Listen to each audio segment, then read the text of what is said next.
This episode of Village Vice is for those of you who want to be ridiculously optimistic and hyped. You want to turn the boog all the way up, rip the knob off, throw it away. Yeah, wear that hat proudly. That's today's episode, Zach. If you're a, gosh, I still just got to wait to see it, and I don't know that you're going to love today's episode, if I can just be frank with you right out of the gate. Sorry. I can equal it out some. Okay. I can equal it out some. All right. That's fine. Today, we're going to talk about the offensive line and why you should believe that if nothing else was different about the offensive line, and of course, or about the offense, and of course, many things are. But even if nothing else was different about the offense, you should have very high hopes for Auburn football in 2025. Would you like to guess, Zach, the number of combined starts for the offensive line? Actually, I told you this already. If I hadn't told you, what would you have guessed the number of combined starts for the offensive line to be? I would have guessed it was over 100. Yeah. I mean, Dylan Wade's got several years of starting experience. Connor Lew has, a season and a quarter, maybe. Mason Murphy started several years at USC. Too tall. Yeah. Chaplin. Jeremiah Wright. Yeah. Jeremiah. Yeah, sure. 120. I don't know. I know you sent me the number. I don't remember what it was, though. Okay. You don't remember. Good. Okay. All right. I actually prefer that because now I can spring it on you. 159 combined starts. It's a lot. Now, that's not the projected starters number. That's everybody who's playing offensive line for Auburn combined 159 college starts. Well, that's part of the beauty of this is Auburn's going to have guys who have started a substantial amount of games that aren't starting. Mm-hmm. I mean, even guys like Braden Joyner, who started some games last year, I don't expect him to start right out of the gate. And you talk about depth. Yeah. You talk about, just overall impact in a room. It's the SEC. Guys are going to drop or miss 2 or 3 games or more. Mm-hmm. And you're going to need guys to step up. And Auburn seems to have a plan at every spot where maybe not center unless they want to put Joyner there and a break glass in case of emergency type situation. But that's kind of the goal is the fact that you've got several guys who have started a bunch of games that are going to be backups on this year's O-line. And you haven't gotten into DeAndre Carter, who hasn't started a game yet. And you haven't gotten into Seth Wilfred, who I know we both like from the JUCO ranks, who didn't start. I mean, you've got depth. You got guys that in case of injury, or how about this, just guys who will push the starters. There's going to be battles there, or at least like fortifying pushing that happens in practice. 100%. And I mean, you got to assume Xavier Chaplin is the starter at left tackle. You have to assume that. Like, what about Tyler Johnson? Yeah. What about Seth Wilfred? Yeah. What about Xavier Miller? What about Mason Murphy? I mean, not all those guys can start. In fact, really only 2 of them can, unless you shoot one of them to guard, which I don't think is going to happen. Yeah. I mean, Auburn went from, okay, we've got 2 tackles that we kind of like and one didn't pan out. Mm-hmm. Now they've got 4 tackles that I'd be comfortable with any of them starting an SEC game. Yeah. Agreed. And let me give you some context if I can, because if you're Brad, watching, you can give me anything you want. Thank you so much. Anything you want. If anything. If you're watching and you're like, well, so what? I mean, returning kamikaze fighters shouldn't be nobody gets excited about that because they didn't do their job, is the point. It's like, just because you're returning doesn't mean anything. Let me give you some context. Some other teams. Thank you for explaining that. Yeah. I appreciate it. You knew what a kamikaze fighter was, didn't you? I did. Okay. Yeah. All right. So Oregon going into this season had 144 returning starts on its offensive line. Wow. Okay. Auburn has 159. Right. Texas had 121. Texas line, offensive line, pretty good, right? Yeah. Georgia Tech had 128. Now, I know they weren't in the playoff, but did y'all watch Georgia Tech this year? Did y'all watch that offensive line? They were a they were better than expected for sure. Yeah, down and dirty offensive line. Florida State 2 seasons ago, when they went undefeated, and with a third string quarterback, right, the ACC championship game, had 206 combined starts among their offensive linemen. So the top teams top numbers of returning offensive linemen has typically meant pretty good success. And in a lot of these cases, championship level success, conference championship, playoff berth. Yeah, sure. Situations like that. Sure. The first few teams you mentioned, Oregon, Texas being the main ones, they made the playoff. Mm-hmm. I think they're both ranked number 1 at different points of the year. The big difference is their scheme was clearly better than what Auburn's was a year ago. Now, like anything, we say this with quarterback play. We say this with generational running backs. You say this with really good receivers. Obviously, offensive line's the same thing. If you're really strong at a certain position, it covers up other things. Mm-hmm. No question about it. Is Auburn's offensive line good enough to cover up deficiencies in other areas? And in this case, I'm talking about scheme or maybe quarterback play. We'll see what happens with Jackson Arnold. Are these receivers good enough to cover up some of the scheme or maybe quarterback play? We'll see about Jackson Arnold. I don't know. Some of the play calling last year seemed so atrocious and so out of place, and just the inability for certain guys to execute in certain times. Does this fix that? I don't know. I don't think it hurts it. Right. I don't think it hurts it at all. I mean, obviously, it's easier to call plays when you have a better offensive line. That's not rocket science. Same with the stronger receiving core. Same with strong running back play. Same with strong quarterback play. So your offensive line levels up. We've talked about the receivers a ton. That levels up. Yeah. You probably take a step back in the running back room. But as a whole, like, if you're Hugh Freeze, if you're this offensive staff, Derek Nix, you got to think this offensive line puts you in a better spot to succeed this year. Will it be enough? That's the question we're going to be talking about for the next 6, 7, 8 months. If you put the wide receiver room in a isolated spot, so on its own, would anybody argue that the receivers weren't markedly better last year than they were in 23?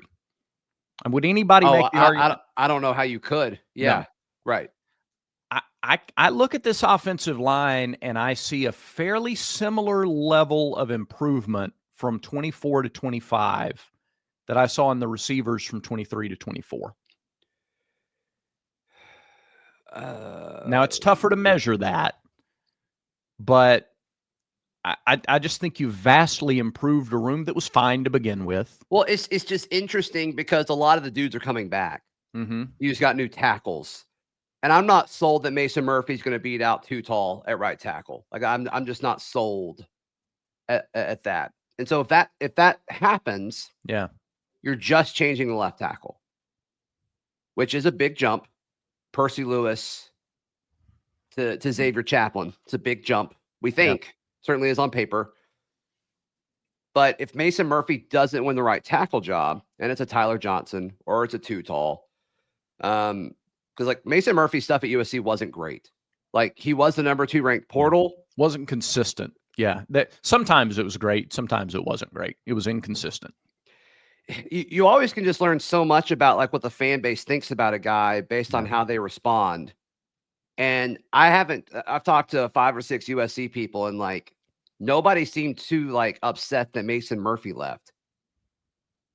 And it didn't feel like it was the sour grapes thing that we like to do. It's like, oh, well, we didn't want him anyway. Like it didn't really feel like that. So we'll see. We'll see. And look, we've seen guys, we talked to Penn State guys after KLS left, and it's like it wasn't working here.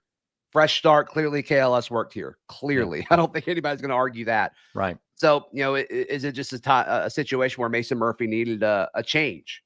Hopefully, that's all it is, right? That's not unusual. But to me, I don't think So also, I don't think the O-line was as bad as most people think it was a year ago. Yeah. I think a lot of it was on scheme and a lot of it was on quarterback play. Yeah, I would agree with that. I would agree that the O-line was not as deficient, seems like a harsh word, but for the sake of the conversation, as the receiver room was in 23. Yeah, like you'll go back and watch it, and it's like they blocked for 3 seconds, and the quarterback is staring at an open receiver, and he's not throwing it. Like, that's not like, I know Percy Lewis wasn't great, but like, that's not Percy's fault. Like, throw the dang football. He's open. Yeah. Of And course, so in is that spite of all this, coaching? Is that scheme? yeah. Was it quarterback play? Like, was it just not firing quick enough? Like, I don't know. But if you get a slightly better offensive line, a half a second goes a long way. You're going to have to toe tag me on top of this hill, too, that if the field goal kicking is slightly better than average, we're not as worried about the scheme. I really – now, there's no way, because that's just hindsight, and it's, there's no way to know. But, Yeah. boy, to go back and see some of the pivotal moments that missed field goals factored into results of games directly. I don't think we're as I understand the concern about the scheme. Anytime you're asking the quarterback to make a read like all the time or the majority of the time, as complex and sophisticated and talented and fast as defenses are nowadays, there's going to be some issues there for sure. Yeah. Yeah, So, I mean, I'm not going to push back on that at all yeah. when it comes to the field goal kicking, for sure. But For sure. Auburn will have one of the most highly regarded offensive lines in the SEC and therefore the country when fall rolls around because of all these returning starters. Phil Steele is going to love them. A lot of other people who put out all of your lists in June and July will love the Auburn offensive line because of all the experience. Off topic. Yeah. Curious to see if Phil Steele adjusts how he evaluates a little bit. He loves returning starts, but he didn't count portal starts like at previous schools. So I'm curious to see if he kind of comes up with some sort of metric to track that, because to act like that's not important, I think is silly. So. Yeah. Now, I think there's a difference in starting a game at like Sam Houston State versus Virginia Tech or USC.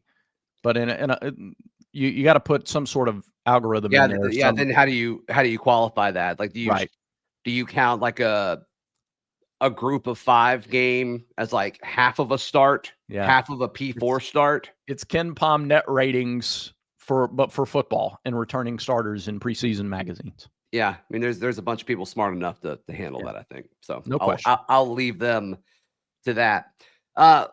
Look, we all may not be as smart as some of these guys, right? But you can make smart decisions, no question.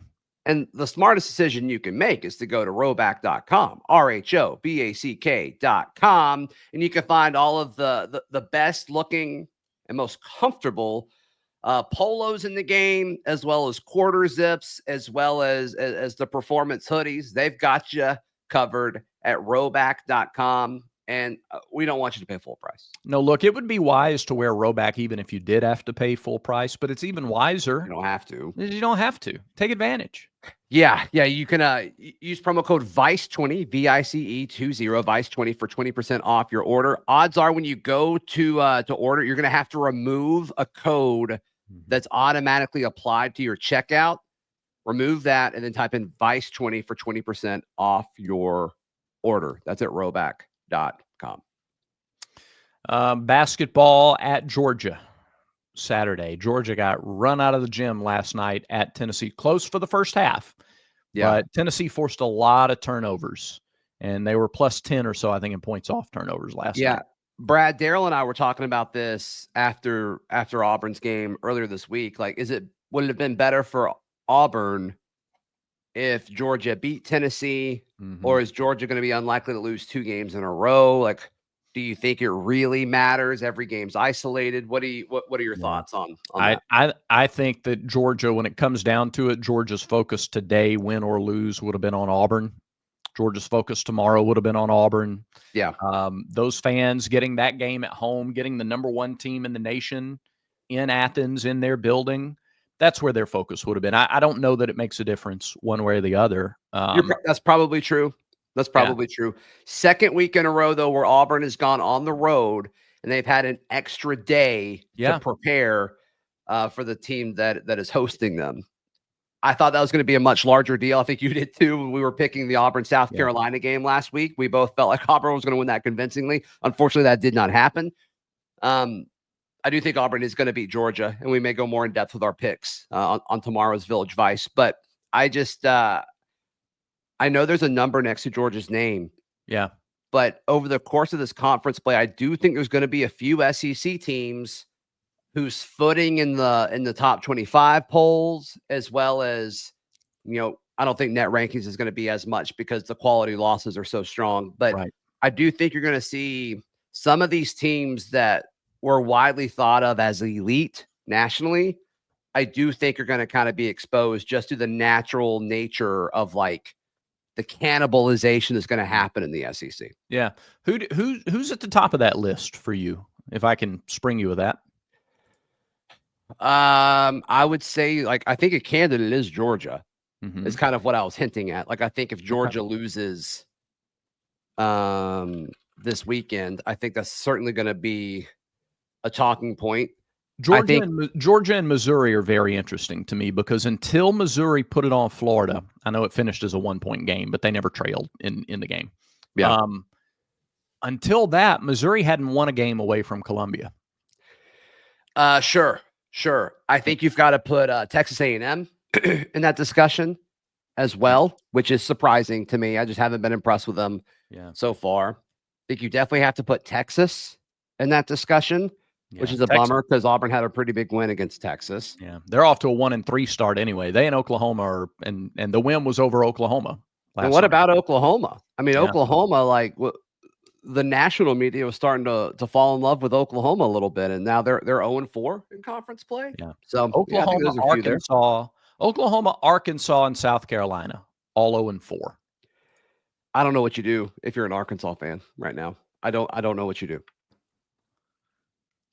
It's a great question. I mean, it's not that I feel bad for them, but you pull off a major heist for probably the most well-known coach.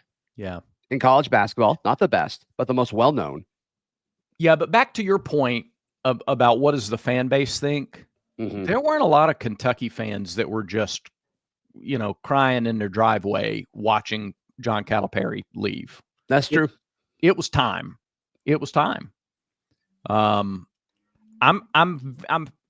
not surprised. It's interesting that he hasn't appeared to change anything about his strategy. He just took his guys that were going to Kentucky and they went to Arkansas as if the same strategy would work in a different place. They did more in the portal, but they had to, right? Yeah. Because there wasn't anybody on the roster, which is insane to think about.